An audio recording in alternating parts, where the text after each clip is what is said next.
Today winter special sweet recipe video start કરીએ એના પહેલાં એક ક્વિઝ એટલે કે ક્વેશ્ચન પૂછીશ.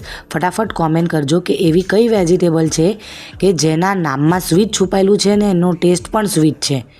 ફટાફટ કોમેન્ટ કરજો. એ જ વેજીટેબલનો આજે આપણે ઉપયોગ કરવાના છીએ.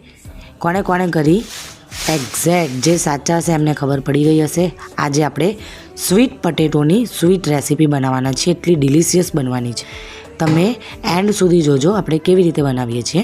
આવી રીતે માટીની તાવડી પર શક્કરિયું શેકવાનું છે ધીમા તાપે. ઉપર પેન લગાવીને ધીમા તાપે આવી રીતે પલટીને આપણે શક્કરિયું શેકવાનું છે. તમને શેકાઈ ગયું એ કઈ રીતે ખબર પડશે? તો જ્યારે તમે એના અંદર નાઈફ નાખશો એટલે એ નાઈફ ઇઝીલી આવી રીતે બહાર આવી જશે. ત્યારે તમારું શક્કરિયું શેકાઈ ગયું છે. અને આવી રીતે વચ્ચેથી બ્રેક કરીને એને આવી રીતે છોલી દેવાનું છે. તમે આને આવી રીતે પણ એન્જોય કરી શકો છો. એકદમ ડિલિશિયસ લાગે છે. અને જ્યારે આ શેકાતું હશે ને એટલે તમારા આખા ઘરમાં આની સ્મેલ ફેલાશે. તમને ખાવાનું મન થશે ક્યારે શેકાઈ જાય ને હું ખાઉં. બસ આવી રીતે બધું છોલ્યા બાદ એને કદ્દુકરસ કરી દેવાનું છે શક્કરિયાને. એક આખું શક્કરિયું આપણે કદ્દુકરસ કર્યા બાદ ગેસ પર એક પેન લગાવીશું અને 1 ટેબલસ્પૂન ઘી નાખીશું. ગરમ થાય એટલે કાજુ બદામના ટુકડા એને રોસ્ટ કરીશું ઘીમાં. મેં અહીંયા કાજુ બદામ યુઝ કર્યું છે. તમે જે ઈચ્છો એ ડ્રાયફ્રૂટ યુઝ કરી શકો છો.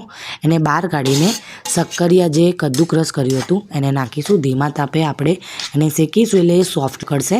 લોટનો પણ જરાક પણ ઉપયોગ કરવો નહીં પડશે. આટલી સોફ્ટનેસ પકડ્યા બાદ ફરીથી 1 ટેબલસ્પૂન ઘી નાખીશું. હલાવીશું. બધું ઘી ઓબ્ઝર્વ થઈ જાય એ જ સ્ટેજ પર આપણે હાફ બાઉલ દૂધ નાખીશું અને વધારે સોફ્ટનેસ આપવા માટે.